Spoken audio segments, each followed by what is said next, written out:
You guys remember that little grub that I found under the bark in one video? Check out this one I found. Just for a size reference. There he is in my hand.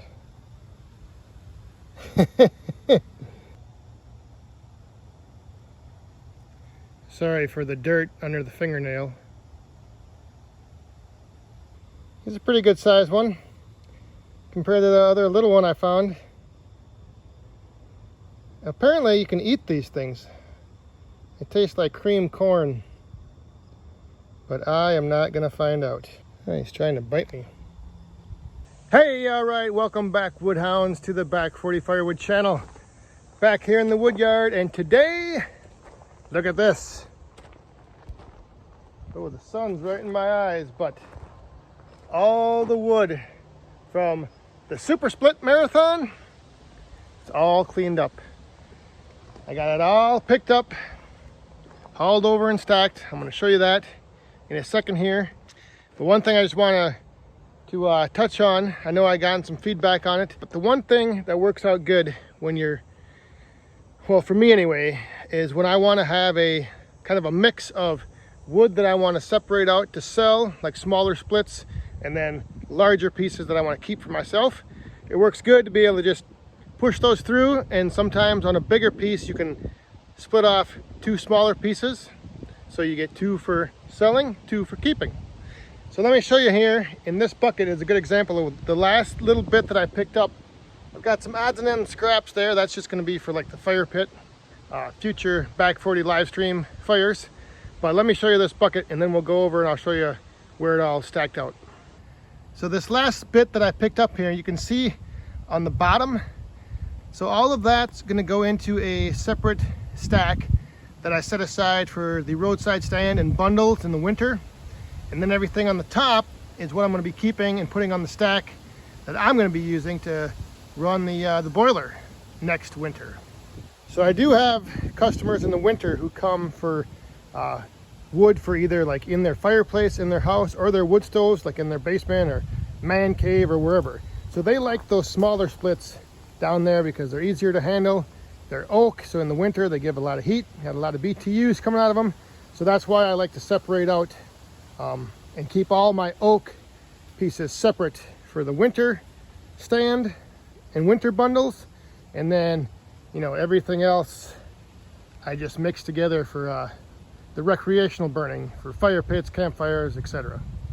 So there is all the roadside stand slash bundle oak that I got out of the Super Split Marathon. So I had to add this little section right here to kind of continue on. It's actually on the other side of that stack. So there's one little pallet there that I've started filling in, and then the rest of the oak we filled in basically these two rows all the way down to the end where that tree is.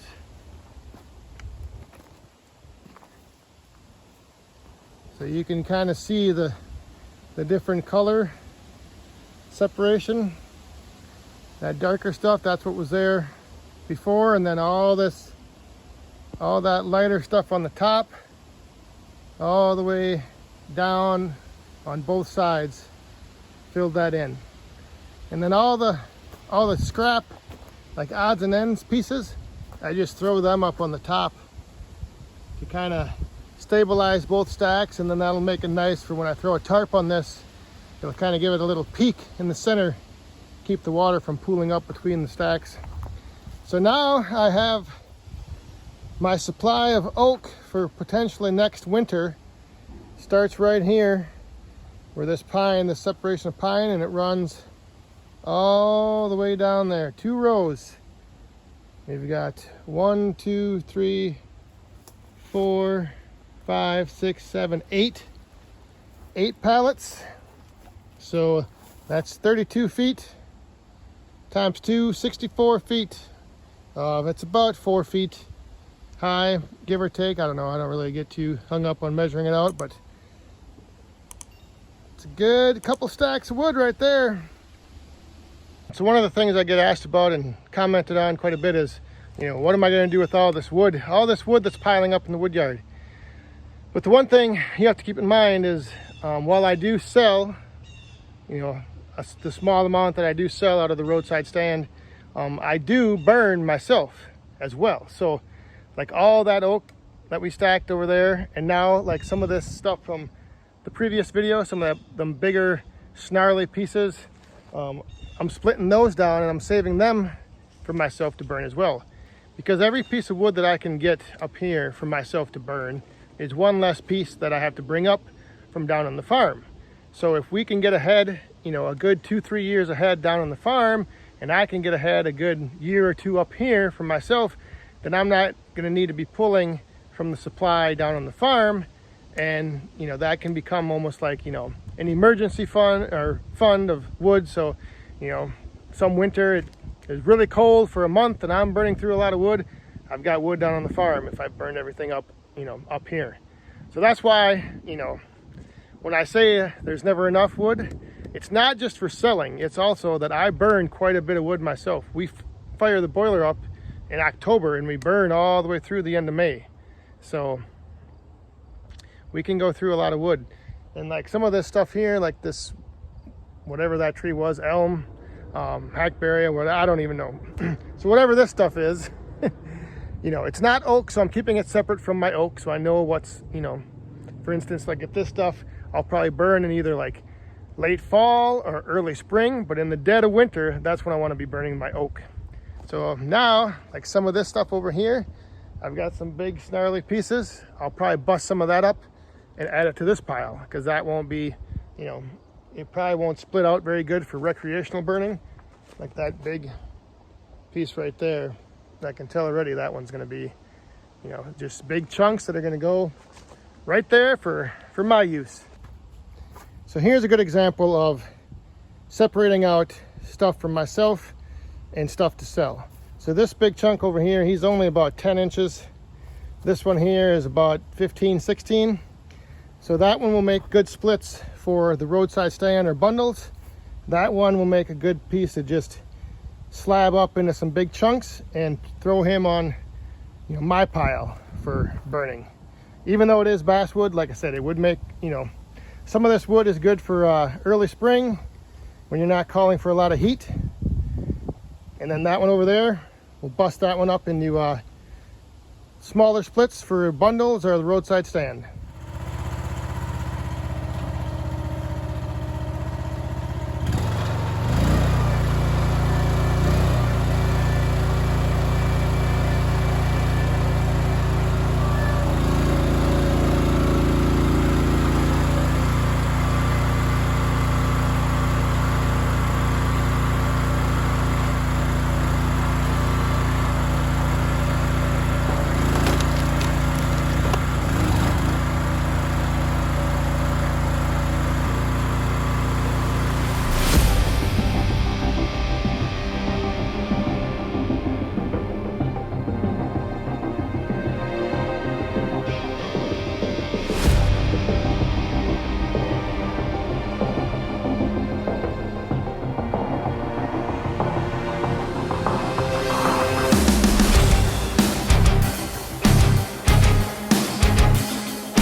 see on this piece right here, I slabbed that big chunk off. He's still nice and solid.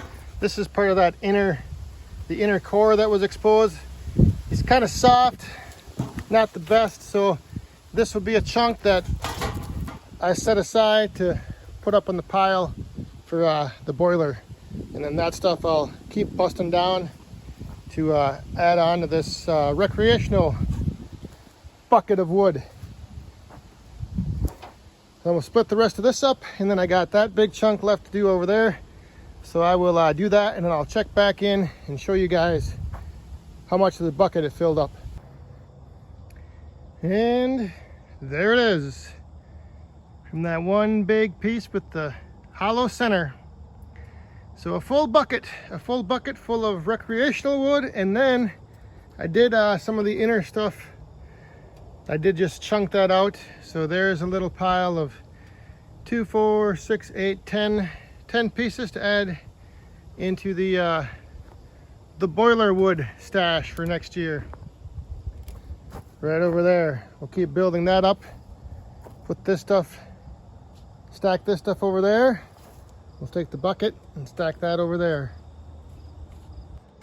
So that'll do it for this video. Just wanted to give you guys an update on all that wood, all that oak from the Super Split Marathon, and then show you that, you know, a lot of this wood that I'm splitting and stacking away is going to be for my personal use as well. So that's one of the reasons why I just want to keep getting as much wood as I can into the wood yard, because whether I sell it or not, eventually, if I don't sell it, I will burn it.